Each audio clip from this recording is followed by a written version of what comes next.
Hola, ¿qué tal? El Renacimiento y la política.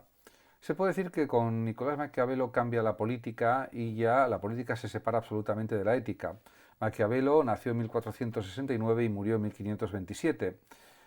La investigación política para él se separa del pensamiento especulativo, ético y religioso, asumiendo como canon metodológico la especificidad de su objeto propio, que hay que estudiar autónomamente sin verse condicionado por los principios aplicables a otros ámbitos. Para la posición de Maquiavelo, centrada en el principio de la escisión entre ser y deber ser, son importantes los siguientes aspectos. Por una parte, el realismo político, basado en el principio de que es preciso atenerse a la verdad efectiva de la cosa y no perderse en investigar cómo debería ser la cosa. En segundo lugar, la virtud del príncipe. En tercer lugar, la relación entre virtud, libertad y fortuna, ya que la virtud es en general para Maquiavelo habilidad natural. Y la virtud política del príncipe es un conjunto de fuerza, astucia y capacidad de dominar la situación. Esta virtud se contrapone a la fortuna, aunque en el mejor de los casos la mitad de las cosas humanas dependen de la suerte. En cuanto al último punto, el retorno a los principios de la República Romana, basadas en la libertad y las buenas costumbres, este es el ideal político de Maquiavelo, mientras que el príncipe que describe es solo una necesidad del momento histórico. Con Maquiavelo, que murió en 1527, se inicia una nueva época del pensamiento político. La investigación política tiende a separarse del pensamiento especulativo, ético y religioso, como ya señalé, y realmente, en cuanto al realismo de Maquiavelo, pues se puede decir que Maquiavelo pues dice que se hace necesario que un príncipe, si se quiere mantener, aprenda a poder ser no bueno y a utilizarlo o no según sus necesidades. Además añade que el soberano puede hallarse en condiciones de tener que aplicar métodos extremadamente crueles e inhumanos.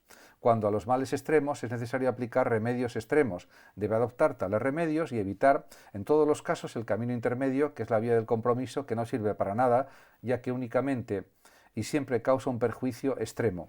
Estas consideraciones se hallan en relación con la visión pesimista del hombre que tiene Maquiavelo. Según él, el hombre no es por sí mismo ni bueno ni malo, pero en la práctica tiende a ser malo. Por consiguiente, el político no puede tener confianza en los aspectos positivos del hombre, sino que por el contrario debe tener en cuenta sus aspectos negativos y proceder en consecuencia. Por tanto, no vacilará en mostrarse temible y en tomar las oportunas medidas para convertirse en temido. Sin duda alguna, el ideal del príncipe tendría que ser al mismo tiempo que sus súbditos le amen y le teman. Pero ambas cosas son difícilmente conciliables y por consiguiente el príncipe elegirá lo que resulte más eficaz para el adecuado gobierno del Estado. En relación con la virtud del príncipe, Maquiavelo llama pues virtudes a aquellas dotes del príncipe que surgen de un cuadro como el que acaba de pintar.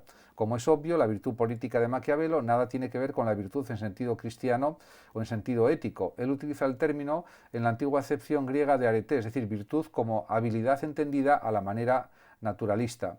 Más aún se trata de la arete griega tal como se concebía antes de haber sido espiritualizada por Sócrates o idealizada por Sócrates, Platón y Aristóteles, que la habían transformado en razón. En particular recuerda la noción de arete que habían empleado, por ejemplo, algunos sofistas, desde su relativismo y escepticismo. Además, en los humanistas asoma en diversas ocasiones este concepto, pero Maquiavelo es quien lo lleva hasta sus últimas consecuencias, entendiendo la virtud como vigor, voluntad, habilidad, astucia y capacidad de dominar la situación.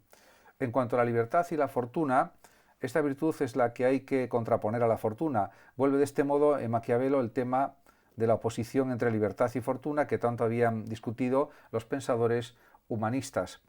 Muchos consideran que la fortuna es la causa de los acontecimientos y que por tanto resulta inútil oponerse a ella, lo mejor es dejar que ella gobierne.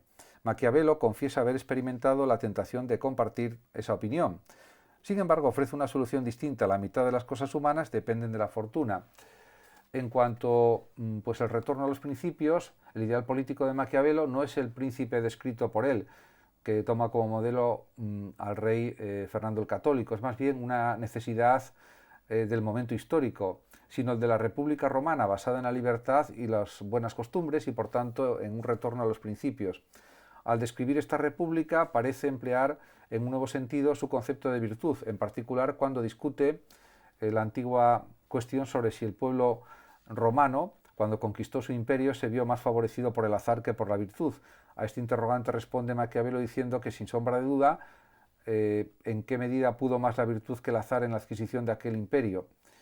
Y eso es demostrable.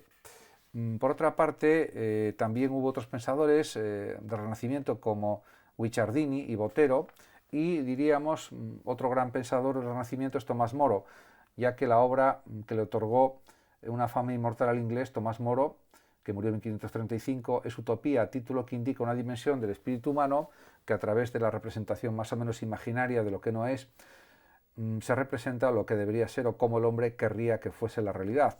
Los principios básicos que guían el análisis o el relato son muy sencillos, basta seguir la sana razón y las más elementales leyes de la naturaleza que están en perfecta armonía con la razón para disipar los males que afligen a la sociedad.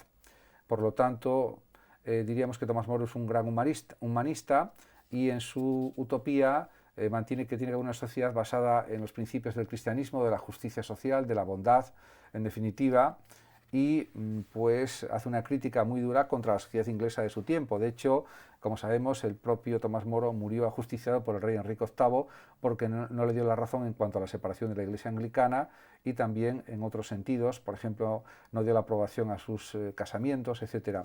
En definitiva, diríamos que Tomás Moro se inspira totalmente en la ética y en el cristianismo y no en otras cuestiones. Diríamos que es un pensamiento en ese sentido antitético, opuesto al de Maquiavelo. Diríamos que es un pensamiento ético, religioso, basado en la razón, basado en la humanidad, en el humanitarismo, en los principios humanistas mejores para el ser humano, y en eso se opone totalmente a lo que plantea, por ejemplo, el propio Maquiavelo en sus escritos, tanto en sus escritos políticos como en El Príncipe y pues en otras obras, en otros escritos. En cualquier caso, son pensadores realmente muy diferentes. Por supuesto, ambos tienen pues, una gran erudición. El propio Tomás Moro pues, era amigo de Erasmo de Rotterdam, sabía latín, sabía griego. Diríamos que tendría más erudición Tomás Moro que Maquiavelo, pero Maquiavelo también había leído las obras de los filósofos y escritores antiguos, griegos y romanos también, etc. Muchas gracias a todos por su atención, saludos como siempre a los oyentes de Radio Sofando de México y hasta mi próximo vídeo.